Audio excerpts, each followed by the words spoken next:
Hey there, everyone. Thank you so much for joining me on today's episode of Peep into Education. My name is Kylie Elizabeth, also known as the Virtuoso Educator. And on today's episode, I have my special guest, Tanya Haynes, coming from Texas. And Faya is, I want to call, a veteran educator and also a librarian with over 25 years of experience in the education world. And she's a consultant. She does a little bit of English language learners. And so I just want to invite Faya to give us a little bit about her background and do a little intro, and then we'll get into our topics today. We're going to cover a little bit around testing, around librarians, social emotional learning, and relationship building through the lens of Faya coming as a librarian. So thank you so much again for joining me today, and I'll go ahead and give you some time to introduce yourself and tell us about you. Hello, everyone. Thank you so much, Kylie, for having me on your show. I really appreciate this opportunity. Whenever I get a chance to talk about libraries and learning and literacy, I greatly appreciate that. I think we need to have more discussions and platforms just as this one. But anyway, my name is Tanya Haynes, and I've been in education, like you said, for over 25 years. I started out as a teacher with my bachelor's degree. I went back to school and got a master's in library information science. And so I did library work. That was my sweet spot. So I continued that for several years. And then I thought maybe I can do more outside of the system. Librarians need help. Our students need help. So I just launched out on my own and started my own consulting business last year in July. And so I'm so excited about it. A lot of librarians are like, yes, let's go. Let's do this. Just bringing awareness to what's going on in the library field and the literacy field. So I try to do my best to mentor, coach, do professional trainings. I even do library makeovers. You know, the library is not the library of maybe your mother or my mother or your grandmother. You know, it's a very innovative space where people can come and learn and grow and connect with other people. That's what I think today's library is. It's a more contemporary space where you can do a lot of different things and have meetings and have maker spaces and all types of things. So I'm so glad to be here today, and maybe we can learn from each other. Thank you. Oh, yes, absolutely. And thank you again for all that you do in the community as well. So I want to kind of backtrack, a little bit. You shared with me earlier of your teaching experience and what you've been doing in your consulting business, as well as in a librarian. But I'm wondering, what led you into this path and kind of starting as early as you like, what got you interested in being an educator and a librarian before all of your 25 years?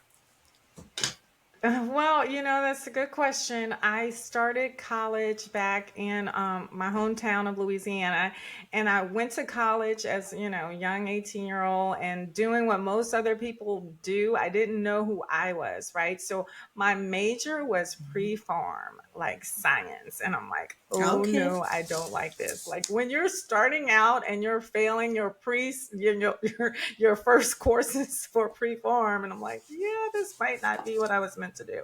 And I didn't enjoy it. So I really prayed about it and did a lot of soul searching. I went to the counseling services, on campus. And then I just discovered education. And I was like, yes, this is it. And so I started changed my major, started my coursework for that. And it just like the light bulb came on for me. I said, this is where I'm supposed to be, and that's what I've been doing ever Yes. since. Awesome. That's great to hear. And it's so interesting because when I ask that question, I actually get a lot of those that came either from the health or the science field and kind of transitioned Yeah. into education. So, that's a little interesting. But there's nothing wrong, right, with it because obviously you found your passion, and I don't think you would be in this all Yes. these years later if it wasn't something that was meant for you. So I'm glad you were able to make that determination. I know so many two of us kind of wait really long into our field of work in our undergrad before we like make that change or start the job, and you're like, yeah, no, this isn't for me. So I'm glad you were able to make that shift there. So Okay, so on our topics today, again, just talking a little bit about. Let's start here. I want to kind of talk. You mentioned a little bit earlier about the atmosphere of a library and the role of a librarian, and how it's not your typical role of a librarian that we would kind of notice from back in the day, or like our old videos, or just representation of that role. So I would like you to elaborate, from your lens, like what does that role look like in the environment of a library in 2024, modern day librarian role, and what is your experience with that? So for me, a lot of people think a librarian is just sits there all day in the peace and quiet and checks out books. We do a lot more than that. Mm-hmm. Some libraries have library aides, and the library aide usually checks out books to the students. But even if you don't, so that's just one aspect or one role of what we do, providing those resources. But where do those resources come from? There's a lot of hard work that goes into collection development and making sure that those books are, one, following the district or the school's policies to make sure they're the right books, age appropriate books for the readers, and that kids really want to read those books.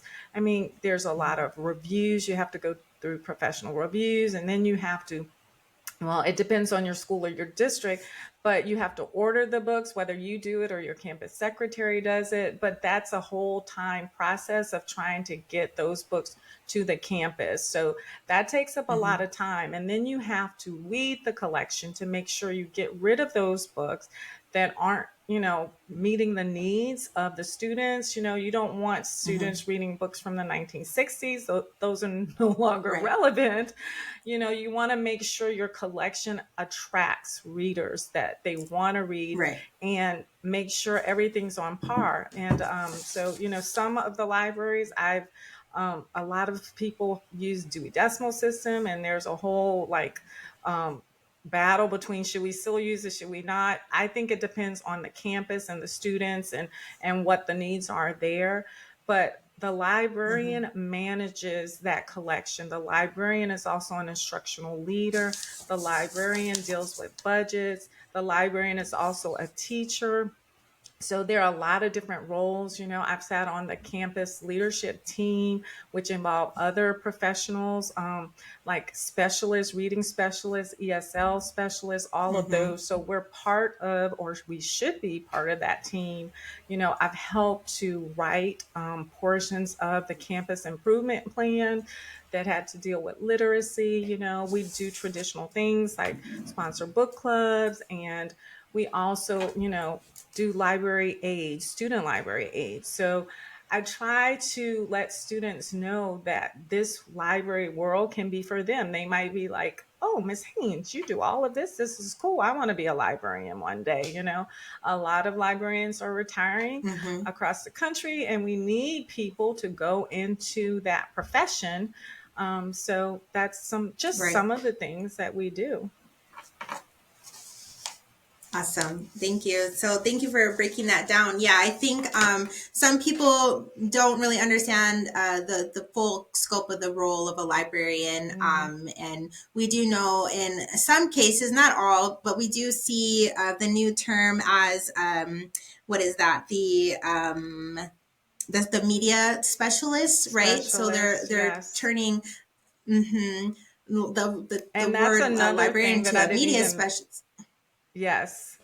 I didn't even mention the technology. So it depends on the school that you're at. But like some schools I've been at, we had an instructional technology specialist. So that person and I worked together as a partner to make sure we had Mhm. devices on campus, to make sure teachers were trained. So we also do professional development for the teachers, making sure they're aware of the latest apps, Yeah. websites, databases that can help them as resources for them in their profession, what they do on the Yeah. back end, as well as for those resources that their students can use at home, maybe with their homework or doing a research paper. We also look into media literacy, like making sure what Hmm. website is a good website. How do Yeah. you conduct proper research? One of my pet Yes. peeves is when students just go to the internet and Google search something. And I tell students when I teach lessons, I say, I use Hmm. Google. There's nothing wrong with Google. We love all search engines. But when you're doing scholarly research and you're trying to find out academic information, you can't just Hmm. Google it. If you want to get a base knowledge because you don't have information about that topic, you can Google it. But when you're writing a paper and you're doing research and you have to cite sources, and please cite sources, and please don't plagiarize things, you have to Yeah. know how to do all of that, right? And that's Yeah. where the librarian Absolutely. comes in, or the media specialist.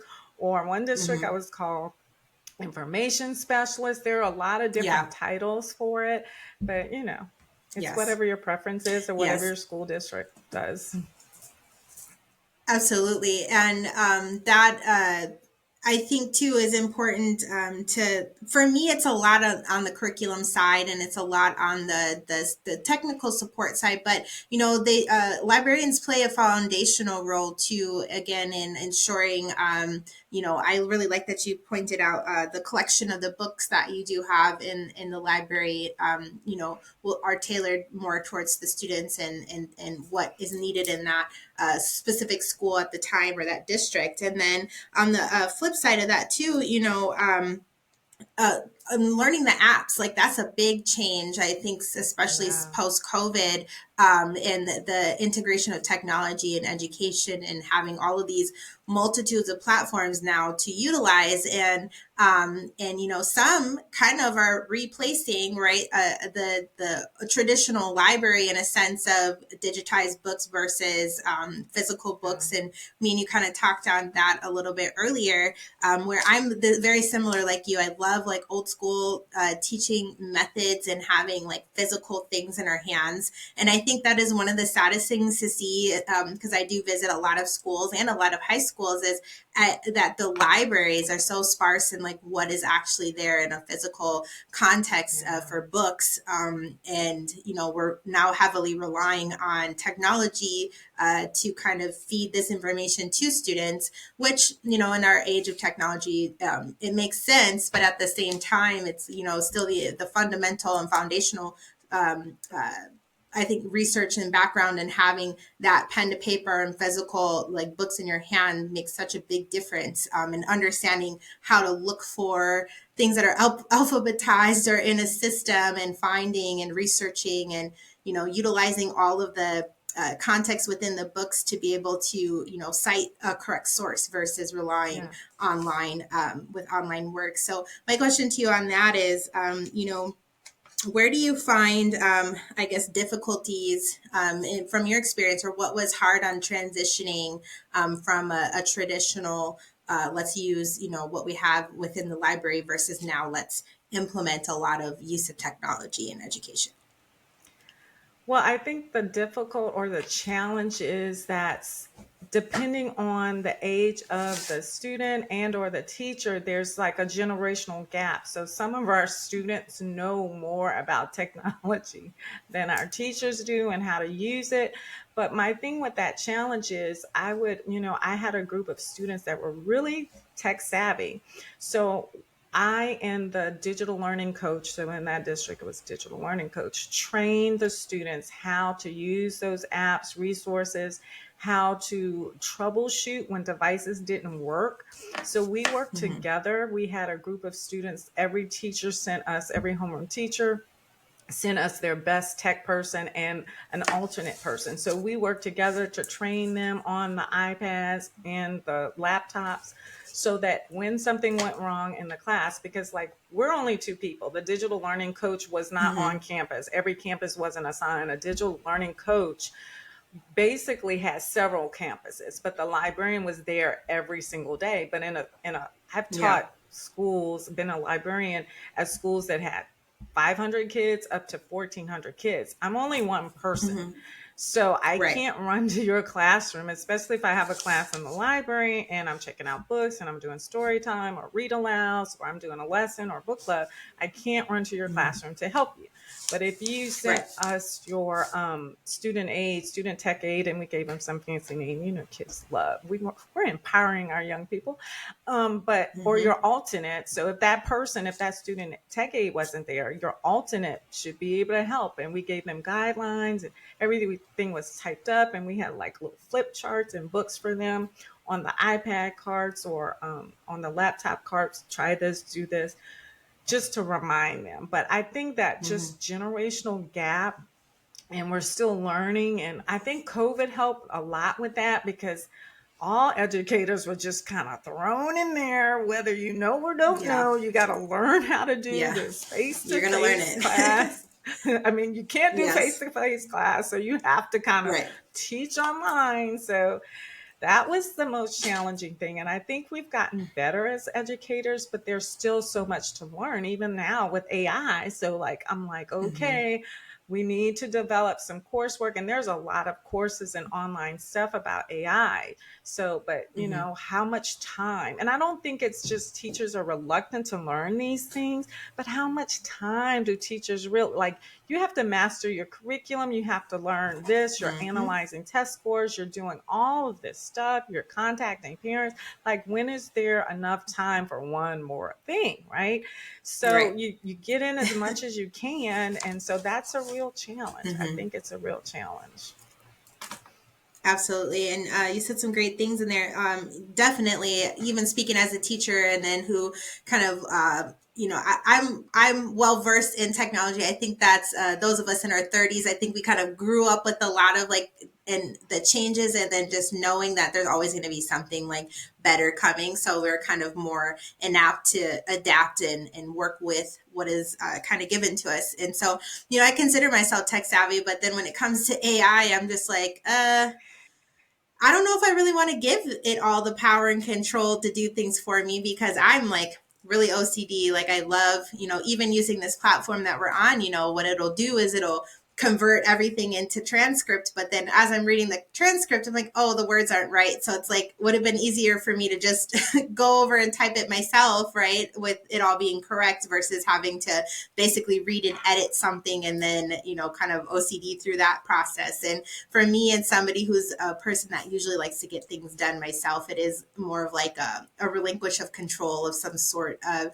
to give it Yes. to the AI and let them use that. So for me, it's kind of like I like it, and in some senses, I'm like, I really don't like it. And there's been a lot of kind of a lot of discussion on the use of AI as far as Yes. teachers using it for curriculum writing, right? And of course, Mm-hmm. to create your lesson plans and all of these things, like, yes, it's easy to use, but I also caution on a side of error, like, making sure that you are confirming that the resources that it gives you are accurate and correct, or is it pulling just from a general Google search, and making sure that the evidence or even the activities are like really relevant to whatever it is that you're trying to put together.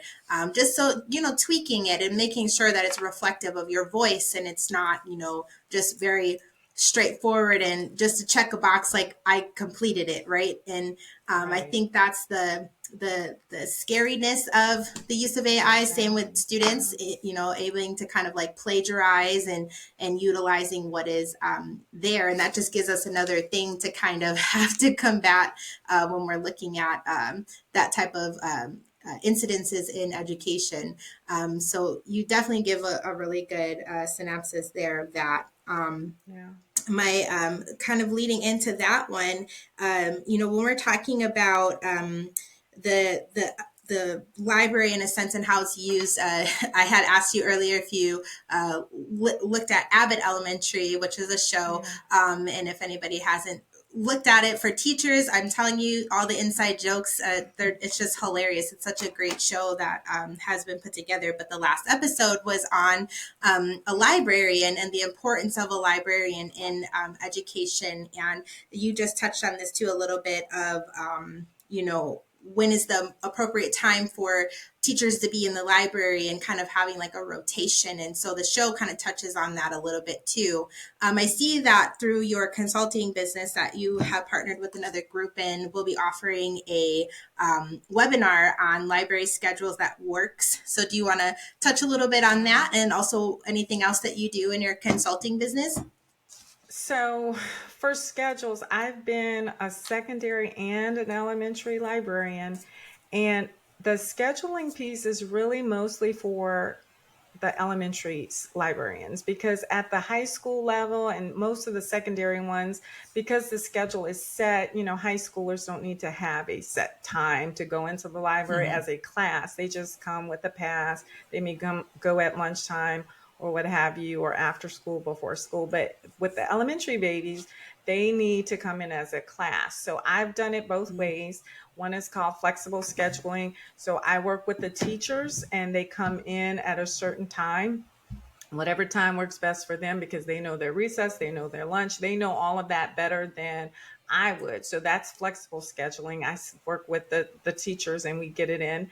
And it depended on if they came every week or if they came every other week. Most teachers, because of the crunches for testing and everything that was going on, teachers were really under the gun for student achievement and testing. So they would come once every 2 weeks.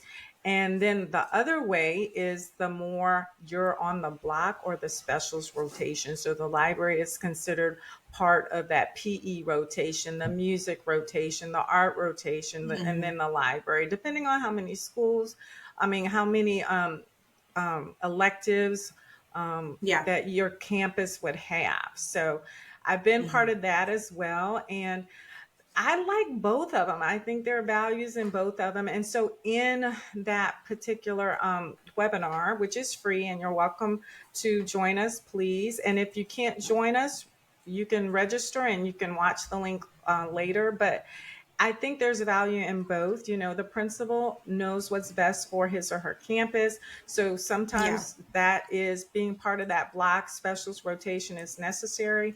It's not my ideal. I think it's not most librarians' ideals situation, but as a champion of literacy, we have to learn to work with whatever situation we find ourselves in. And that's what we're going to talk about. I'm going to share a little bit what I've done. And I'm hoping those people that are able to participate will share some of the things that have worked for them and their students and their teachers and their principal. Because at the end of the day, it's really about our students and making sure they get what they need, Unfortunately, the pandemic has caused more of a slide in the academic knowledge of our students. So we just need to work together collaboratively to make sure we get these babies where they need to be. Yes, absolutely. And so I'll be sure to tag that link for sign up for that, which is on April 20th. So I'll be sure to tag that on there for us so you guys can join that, especially if you're in a librarian role or if you are, seeking that type of resource for your school setting. Thank you again for offering that. What other, I know you're just getting started in your consulting business, but what other types of things will you be offering so, those can reach out to you if they need your services? So my services include assistant librarians. So if some libraries don't have aides, and I've been in both situations where I had an aide and I didn't have an aide, but having an extra pair of hands to actually do things, working on your collection development. Because if you're a librarian and you don't have an aide, then sometimes you have classes rolling through there and you're teaching, right? So you're a teacher, but yet you're a manager of these resources. So you don't have a lot of time to do all of that. So with the assistant librarian service, because I'm a certified librarian, I can come in and work on your collection development. If you want it genreified, maybe you don't want want the Dewey Decimal System anymore, we can talk about it, look at your collection, do an assessment. What do you have need of? And then I can work on that while you still work with your classes and you still teach and do Yeah. all the other things that you need to do. So assistant librarian is one service. Another service is professional development. And I'm working on some courses now, upgrading some things I did from last summer to professionally trained librarians. So I have 3-hour courses. They can be done face to face or they can be done Mm-hmm. virtually. That's one of the things. Also, library makeovers. So we talked about traditional librarians or libraries aren't traditional spaces anymore like they used to be. Like I Right. wrote a grant one time. This is not your grandmama's or your mama's library, right? So Yeah. one of the things that we can do is, show you what's called library maker spaces. So that has a lot to do with STEM, right? Science, technology, Mm-hmm. engineering, math. So sometimes our maker spaces are centered around that and how to put those together. Yeah. And that's part of the library makeover. I had to create maker spaces all back in the day. More Yeah. mature educators called them centers, but now we call them maker spaces. So, but just looking at your space in your library and seeing how we can use it most effectively for all of your students and your teachers. Do you have a checkout section for your teachers? All my Right. libraries that I've had professional books, and I've seen Nice. libraries that don't even have professional books. I'm like, what are you Right. talking about? I had a Right. library that had professional books like in a little closet somewhere. I'm like, nobody's going to go in there to check out books. Like, put them in an area, a special area in the Mm-hmm. library where teachers can come in and access that and see what is, what's available in addition to having it online. So when they search, your card catalog, your online catalog, they know what's available, because as educators, we need to constantly be upgrading our own knowledge, right? Right. So that's just some of the things that's available. If you need training for like your if you have a library aide, I have a workshop that I can train your library aide. So I have a lot Mm-hmm. of things that I've done, and I think the first step is to see what you need, because a lot of times librarians know what they need, so we might need to just Yeah. talk through that, to see what you really need and what your vision is, for the library, what's your mission, and how that should coincide with what's happening in your school and what's Right. happening, through your administrator's eyes, because you don't want that to be in conflict. Right, absolutely. And I think that's great. And I'm actually kind of jealous because I'm like, yeah, of course to have, educator resources there. And I think when we talk about ease of access and what is readily available to us, I think a task for a lot of teachers to have to not look up what can be resourceful to them versus having that readily available to say, hey, my librarian actually would have some type of resource for me on these types of topics that I may have. I think that's, very clever thinking to have. But that's something very easily missed over, but yet is very easily to implement, even from any type of professional development. Okay, we know we're giving these teachers this type of professional development. Now let's curate a list of books or resources that could support that type of professional Yes. development that they're receiving, and then implement that. Those types of strategies into the classroom. Therefore, everything's kind of aligned, right? But and I think that again, your role as a librarian is very I think overlooked a lot of times. And I'm really glad that you're kind of you're sharing, what all of those roles can look like. And the other part too that I really like that you mentioned was really just talking about all of the things that you offer there. So for those that need this type of consultation or assistance, please make sure to reach out to Tanya, and I'll make sure that you guys have her contact information there below. Um, something I want to move over to is you talked a little bit, you mentioned testing, and we talked a little bit about testing earlier, and how librarians also are, a key role player in the testing schedules that we have at schools, and all of those things that we have. And, we discussed too how the outcomes from testing were noting that there is a state of emergency in literacy. And as you put it, the lack of literacy, right? We're illiterate in our country. And so me and you have a statistic from 2022 that states, the national average of 33% proficient by fourth grade. And we've been hovering around 30s to 40s in the percentile for average. And so kind of from your perspective as a librarian, how did we get here? We know that it's not new. And we know that COVID isn't a thing that made it worse. But even prior to COVID, or as we're kind of coming out of this, what do you think is being missed in the literacy world in relation to libraries and librarians that could, be better for our school systems? I think one of the things that we are, we, the total dependence on curriculum to teach our kids. We cannot just use curriculum. Curriculum is important. We have to have curriculum, right? But just the total dependence on it and nothing else matters. I know a lot of times when I was in the classroom, sometimes we didn't even get to read entire works. Students are reading passages and we're calling that reading, right? That is not readings. A lot of times, we might be teaching to the test, and sometimes we don't want to admit that, but students need to learn how to love reading. In order for that to happen, they need to read the entire book. Let's read the whole book. So we can't just totally depend on the curriculum. I think everything has value, right? So teachers teach students how to read, right? But I think they need to be a partner with our family, and our families have to come back. We're all in this together, right? The teacher teaches how to read. Parents should be involved in that as well. How often are parents seeing reading at home? Do you read to your students at home?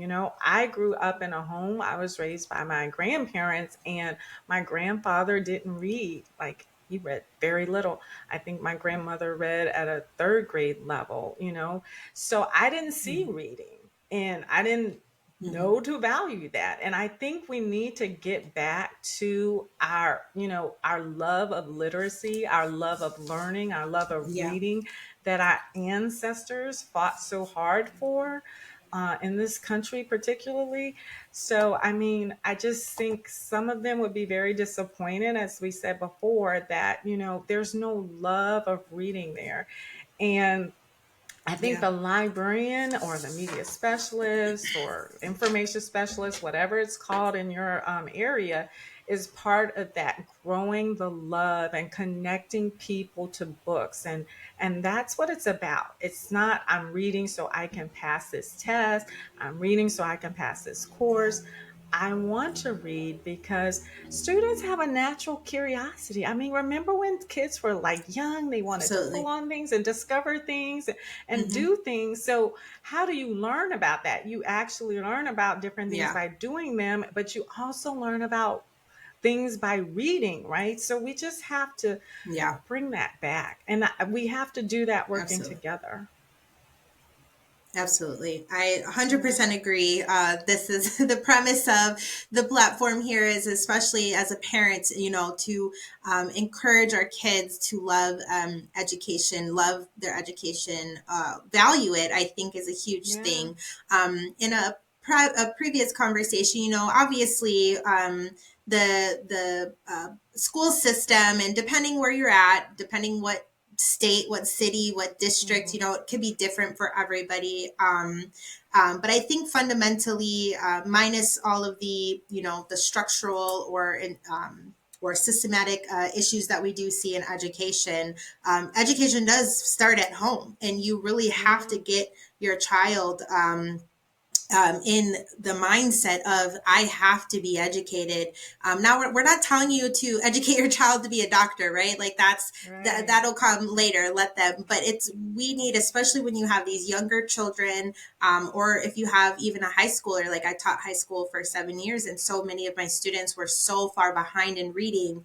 Yeah. And as Mimi talked earlier, where is the stepping up and follow through to make sure that our kids, before they're getting tested at third grade, like are literate and can read at a very basic level. And I do think, like you said, what are we doing at home? Making sure that our kids are reading and making sure that we're encouraging them to do it. And I think a lot of times, where we have to get out of the habit. Especially as a parent, is if we didn't have a good time in our education, we can have that negativity and that negative impact on our children. Therefore, we're not taking this seriously. But then we turn around and blame the schools that they can't do X, Y, and Z, and you're making it solely the purpose of the school system to educate your child, which that is not. We have to do our part at home. And I kind of ebb and flow, but I got to be more consistent on making sure my kids are actually reading. Definitely during breaks, you're reading, you get 30, 40 minutes. I've even told my daughter, I said, you're going into middle school. We're going to up that to, an hour a day of extra reading. And I know that seems excessive, but the more that they are doing it, the more that they see different words, different levels of reading, right? Then they're going to be more exposed to different types of content, and just playing around with those different types of books or characters or formats of books. Like, what do they like? And for my son, as I shared with you, Tanya, earlier, who really dislikes reading, and is for him, being autistic is a trigger into his negative behaviors, and really allowing him, okay, let's go to a bookstore, let's go to the store and pick out a book, but what do you like? What topics do you want to read about? Like, making it fun, but at the same time, reading with them. And if you don't know the words, us as parents are reading it with them until they understand that word, and then can reread that book by themselves. There's so many things that we could be doing with that. My question to you, Tanya, is kind of in the midst of all of the issues that we have around book bans in the education system. And, you're in Texas, so I don't know how that affects you, but I do know that there's processes in obtaining books. But how do, or what suggestions do you have for districts that might be kind of having issues with that type of resistance about the representation of books that we do have in our school libraries, and maybe is there a workaround or any suggestions kind of in alleviating that additional hurdle that we have in our schools? Well, Texas and another state is one of the highest, the states that have the most book bans. Like the last 10 years, I read some research about the last 10 years, that book bans are steadily increasing. So it's Mm-hmm. sad. And I think the first thing that we need to do is know it's happening, like be aware of this. Yes. And I do understand parents' concerns, but most of the concerns about surrounding book bans is not happening per se with parents per se. It's happening in our Mm-hmm. political systems, unfortunately, school boards, other people that have agendas. And most Yes. of the parents, from what I've read, they support the libraries, they support the books. And my thing is this: number one, librarians need to you need to know the policies in your school or district Mm-hmm. and be aware of them. In Texas, we have a committee that's formed, and the campus library is heading that committee with his or her principal. So you need to know your district Mm-hmm. or school's policies first and foremost, and make sure you're following that. I usually had a Yeah. binder, and everything is there right in the binder, so if that happens, you know what to do. But the second thing is, read the entire book. a lot of times Right. when these bans come up and these questions come up and they want to, number one, pull the book off the shelf. That's a whole nother thing. But let me go back. Read the entire book. Don't just take a passage. Don't just take a few lines. Read the entire Mm-hmm. book, first of all, and look at Mm-hmm. it for what it is holistically, not just pulling out a Yeah. certain section. Another thing is, Yeah. don't pull the book off the shelf just because a parent is concerned about it. And I do, Yeah. one or two parents may be concerned, and I understand that. However, this library is for everyone. So we need to make Right. sure this book may not be what you expect for your family values, and we can honor that, Yeah. right? We can Right. make sure Bobby doesn't check this out. We can make sure Right. Tanya doesn't check this out, or Kylie doesn't, if Mm-hmm. that's your request. But to say, Yes. take this book off of the shelf because no one should read that, you're not the You're parent right. of everyone. You're the parent of Yes. Tanya, or you're the parent of Kylie. So you need to Yeah. control your household, not everyone's household. So those are just Yes. some few things that, that we need to be aware of as parents and professionals. Yes, thank you. I love that.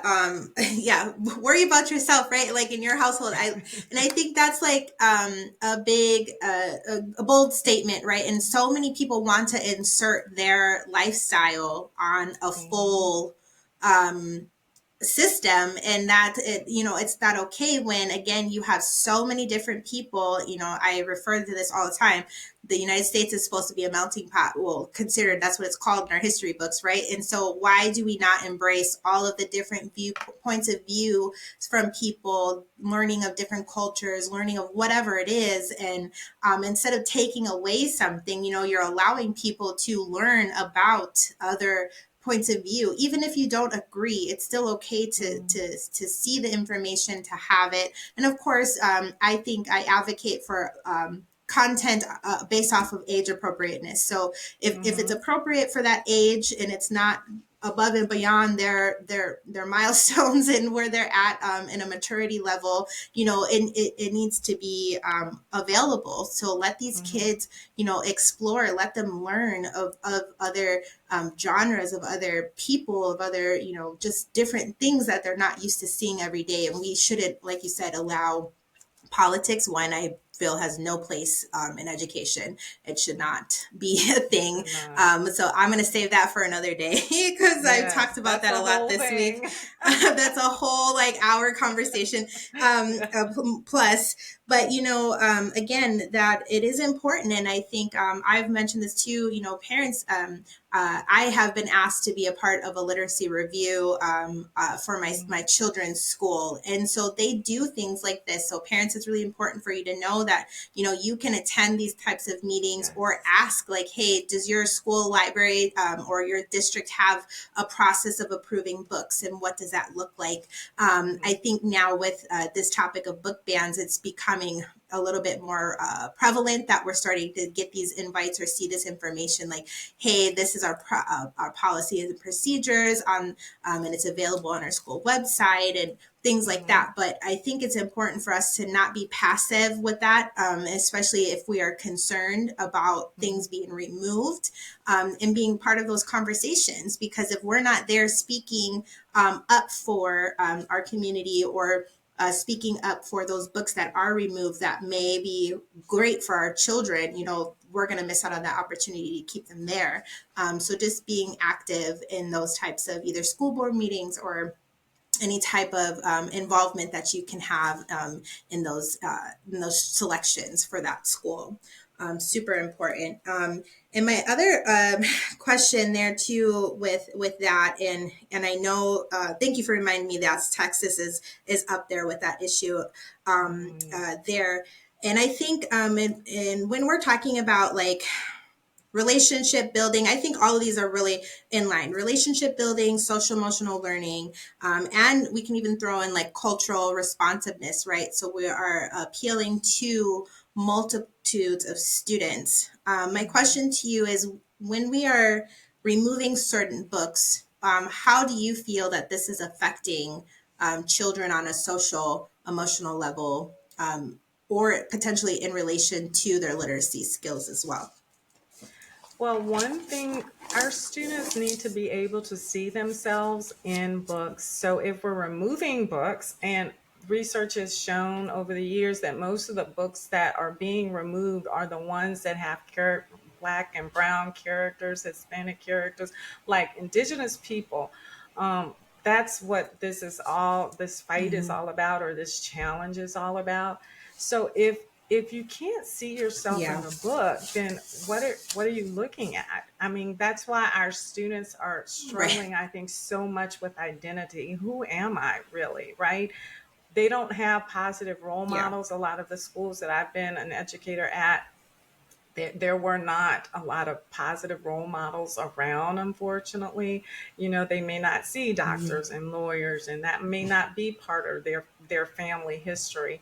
So where else can I see successful Right. people that are quote unquote minority people? I don't even like that word, but they need to see that. And books Right.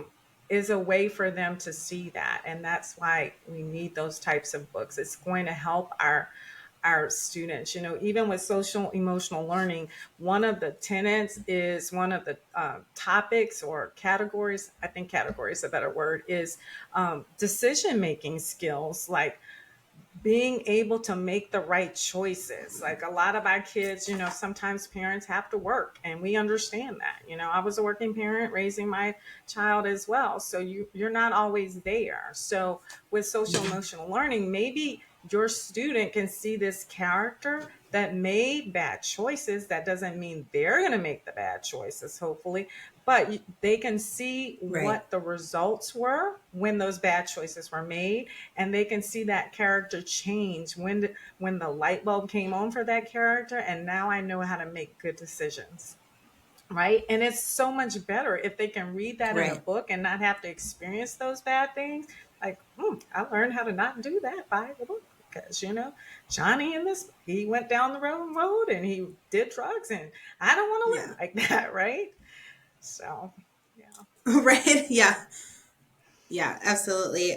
Representation obviously is key, especially you made a great point if you're not having that reflected even in the teachers or the educators around you in your environment. And to be able to learn outside of those that were very instrumental in our community that we do typically see in some light in some way in our current even history books and things like that. But there's so many additional people and stories and it's not even to what I want to be very clear about. It is not, oh, let's have Black books for Black children. No, we need Right. all races of books and characters for all children, so they are acclimated and they see and they hear different stories, so then they can understand and identify the differences, but then also be able to just have a lens into other points of views and other life experiences that might be different than their own. Therefore they can be more understanding of certain people that they come across, which I Hmm. feel is super important. So, me as a parent, my children, having two Black children, and me even as an educator, it's just like it's so important. And so, Tanya, I really appreciate that you brought that piece up, because it is very important for us to be able to have these conversations and to speak up for that, that it's important. And the librarians listening, I hope you got something out of that conversation about you don't have to take it all out, just making sure that you're reading through it. And I think also and I don't know from your experience, but I think also who is on your board in making those final decisions on behalf Hmm. of your school is like a huge thing too, because you want to have multiple points of views, and Hmm. not just from one group of people or one even socioeconomic group of people. Like everybody's going to have Exactly. something Yeah. different to say. So yeah. Okay, so my last question for you, and as I love that you bring up different types of books on your platform, and I know you mentioned earlier that you had some books that you wanted to highlight that you had with you today. So go ahead and let's see which ones you want to talk about, and then we'll go from there. Well, I have a lot of books, but I know Sure. a lot of students that I taught, like they didn't like reading. They just don't like reading, right? That's one of the Mm-hmm. cons of technology. I think it's hard for students to like focus on reading something that's still, and we have ebooks for that, right? They can listen to the book if they don't want to read it. But anyway, this book, I love this author. I don't know if you guys can see it. Let me see. Mm-hmm. Sunny. Yeah, there you go. Sunny. Okay, There called we Sunny. go. All By right. Jason Reynolds. It's an excellent series, and this is part of the track series.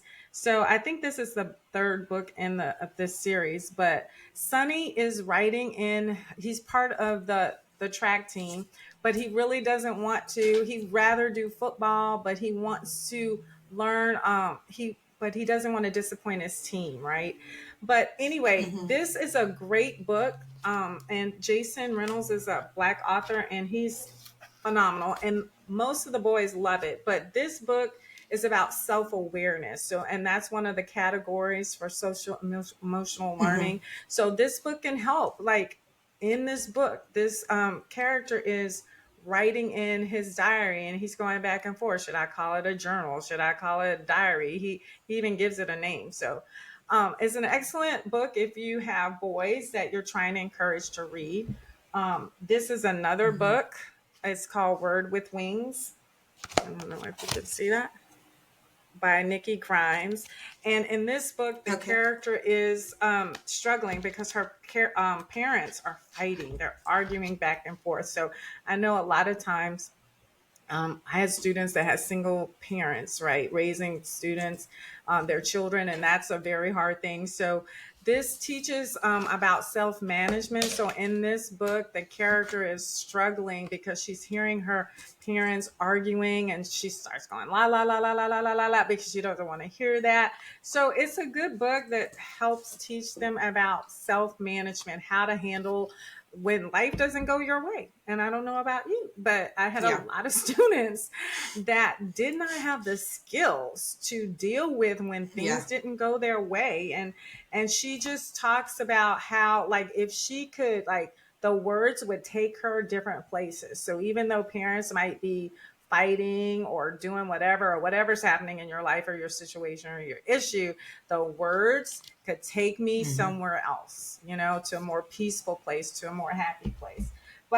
And I love this book Yeah. too. And I have books for all grade levels. So this one, I don't know if you knew that. I'm trying to say LeBron James, I Promise. And Oh yeah. this is an Mm-hmm. excellent, and I love picture books. That's my favorite one.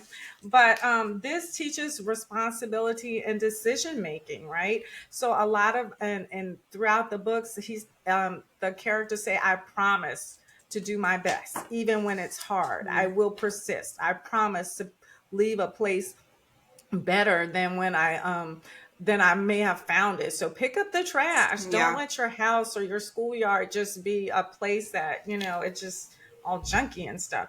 So, and this is one of my favorites, and the kids love this, a lot. Like, we love rhymings, books like Mm-hmm. that. Oh, Pete the Pete the Cat. cat. Yeah. Yeah, Mm-hmm. Easter's We have coming a few of up. those. So, yeah, and Pete, he had to help out the Easter Bunny. The Easter Bunny wasn't able to do his job, so Mm-hmm. he gave Pete the rabbit ears, and he had to make his own nose and the tail. He had to fulfill Mm-hmm. the role of the Easter Bunny, and he did a good job. So this teaches them about responsible decision making, and it's just Yeah. having fun. Reading doesn't have to be boring. It could be fun, and Right. like if you have a student that doesn't like read, and I, as a high school teacher, English teacher, I use picture books all the time. So Yeah. picture books are not just for elementary age students. They can be Right. used in middle school. They can be used in high school. Mm-hmm. If you're trying to teach a narrative writing or whatever type of writing you're teaching, a lot of times they need to see that in a genuine, a real work. Like, this is how Yeah. authors really do it. So you can Yeah. use picture books for a lot of different things. And this is, I'm not going to show all of them because I have a bunch of books right here. But this is called Yeah. Did I turn something off? Okay, I think I Okay, turned there you something go. I off. can hear you now. No problem. But stick and stone. So the stick Okay. is trying to find his family, or the stone is trying to find his family. I think it was the stick. So they went to the forest. Hmm. They're looking around, and anyway, so Yeah. the stick was very sad, and he's like, I don't know if I'm gonna find my family. And then anyway, the stone's like, I'm your family. We're gonna be there together. Oh, And cute. we kind of talked about that, friends forever, best friends forever. So it's another Hmm. tenet of social emotional learning, just teaching our students relationship skills. I can't put the book in front Yeah. of the mic because then you can't hear me. Okay. It's So okay. No, anyway, I can hear. No, those those are are great just some. examples.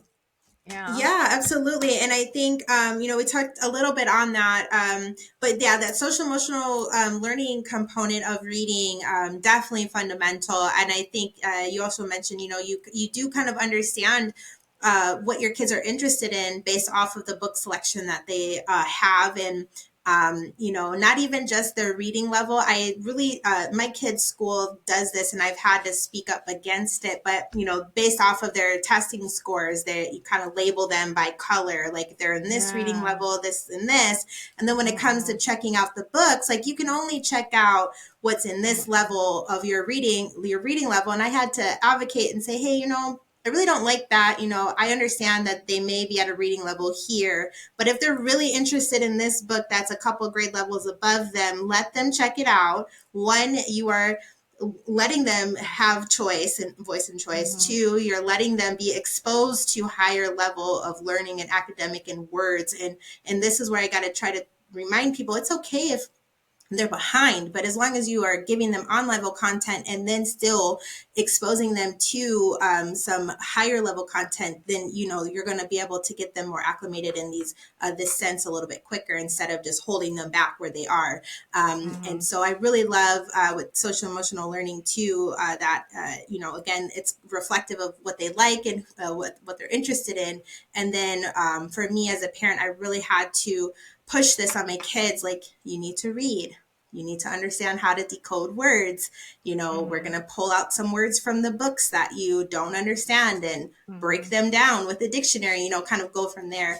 But it's so many levels of a librarian and everything that you do. So is there any kind of like final thoughts? We're already approaching our hour today, but I want to be sure if you have anything else that you want to speak on before we wrap up today. Wow, that went fast. So one It thing did. I really I really believe is true, and one of the reasons why I kind of launched out into my own business of consulting is that we cannot, as educators, as administrators, the system, we have to look for solutions beyond what we've already done. We have to Hmm. change things. We have to do things differently. We cannot just stay in this box. This is what we've always done.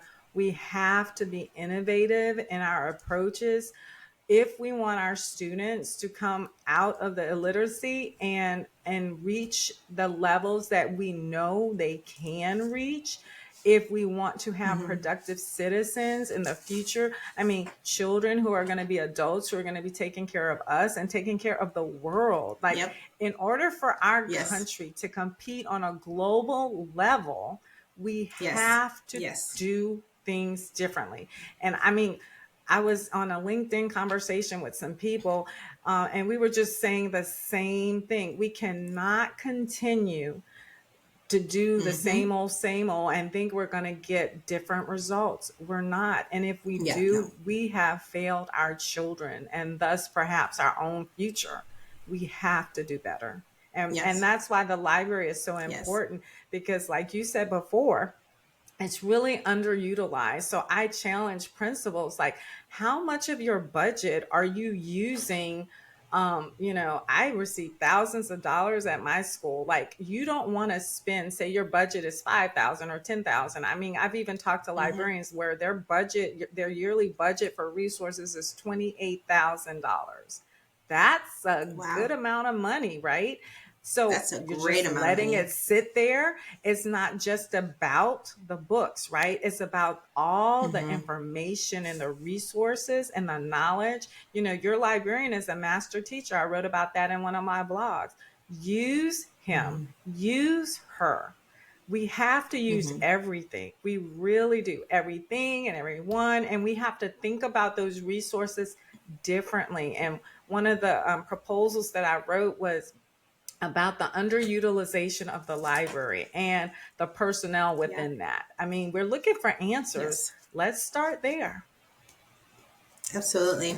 Yes. 100% agree. Yep. Thank you so much. And you took those words right out of my mouth, because I think some people really don't understand what's at stake.